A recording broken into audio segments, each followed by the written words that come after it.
내 아이나 또 배우자를 자신의 소유물로 생각하는 사람들이 있는 것 같아요. 예전에도 그렇고. 근데 이제 이런 이유로 가정폭력이 끊이지 않고 있는 것 같은데, 사실 뭐 지금도 그런 일이 종종 발생하는데, 가족 내의 일은 가정 안에서 해결을 해야지 밖으로 끌고 나가면 안 된다. 개입해서는 안 된다. 심지어 뭐 경찰들도 그런 얘기를 하는 경우가 있었거든요.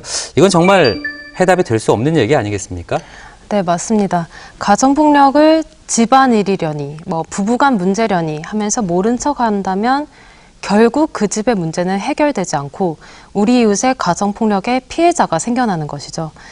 이웃이나 지인의 가정폭력 사실을 알았다면 신고하거나 상담을 받을 수 있도록 도와주셔야 됩니다. 그렇게 관심을 가져야만 가정폭력을 막을 수 있습니다.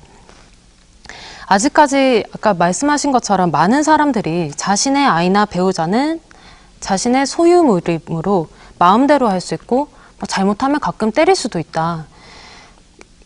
가정에서 문제를 해결할 때 말이 안 통하면 폭력을 써야지 어쩌겠느냐, 네가 무슨 상관이냐 이렇게 이야기를 하거나 생각을 하는데요. 절대 아닙니다.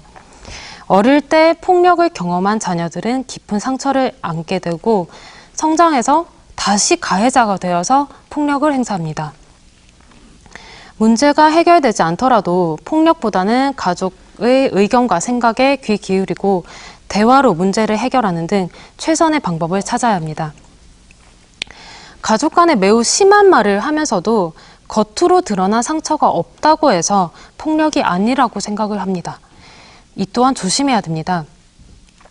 물리적 폭력이 아니더라도 언어적, 정서적, 경제적, 성적 폭력 모두 가정폭력에 해당합니다. 어떤 경우에서든 가정폭력은 정당화될 수 없습니다. 특히 아이들은 모든 걸 알고 느끼고 있음에도 불구하고 그저 모르는 척하고 있을 뿐입니다.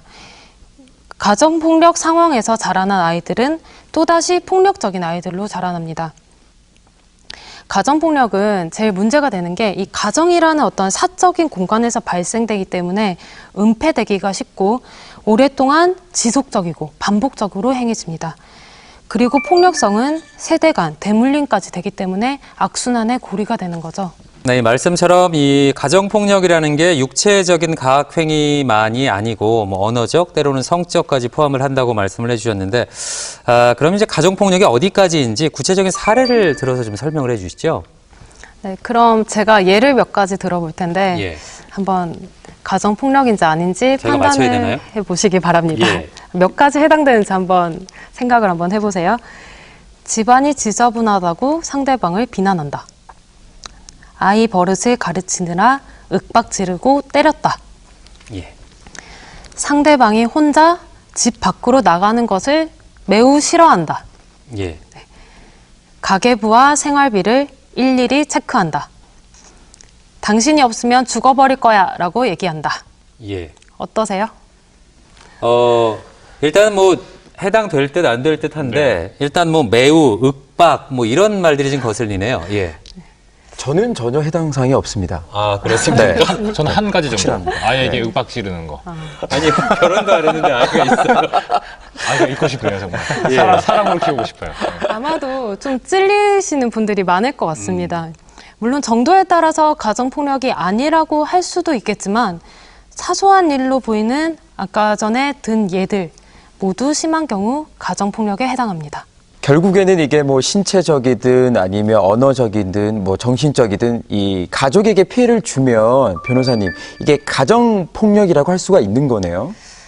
네, 비슷한데 가정폭력은 신체적 폭력만이 해당되는 것이 아니라 신체적, 정신적, 언어적, 성적 피해를 주는 모든 행위입니다.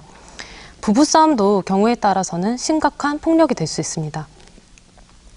모두가 아시다시피 폭행, 감금, 신체 억압, 행동 자유를 구속하는 신체적 폭력이 가정폭력임은 당연하고요.